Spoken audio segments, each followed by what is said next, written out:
Okay, before I begin, I just wanted to inform you that I am not good at doing my own narration, so bear with me. Today I'm going to be talking about Martin Luther. Not Martin Luther King, but Martin Luther.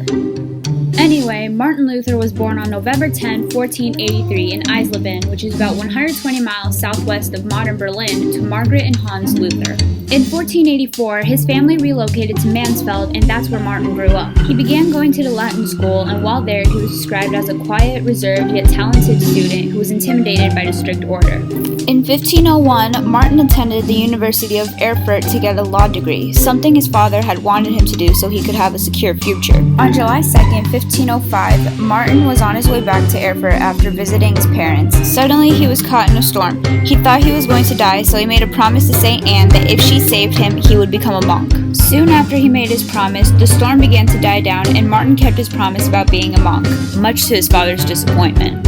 During the 1500s, it was really tough being a monk because the whole time it was just fasting, praying, and work, and the same thing all over again the next day. In 1517, Pope Leo X announced that the church was selling new indulgences so that they could build St. Peter's Basilica, and on October 31st, Martin nailed a sheet of paper with 95 theses on the university's chapel door. The theses were supposed to be discussion points, but to the people, it felt like he was criticizing their faith. Thanks to the printing press, copies of the 95 theses spread throughout Europe like wildfire. Eventually, the church moved to stop the act of defiance. In October 1518, Martin had a meeting with Cardinal Thomas where he was ordered to take back the 95 theses by the authority of the Pope. He said that he wouldn't take them back unless the Bible proved him wrong. Martin also said that he didn't believe that the Pope had the authority to interpret the Bible. The meeting ended with a screaming match and Martin being excommunicated from the church. In March, Martin was called before an assembly called the Diet of Worms. He again asked the assembly to show him if the Bible said anything against what he was saying.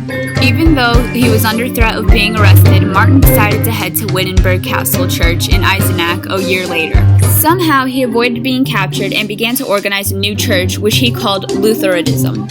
He gained lots of followers and even support from German princes. From 1533 until his death in 1546, Martin was the dean of theology at the University of Wittenberg, where he continued to work and write.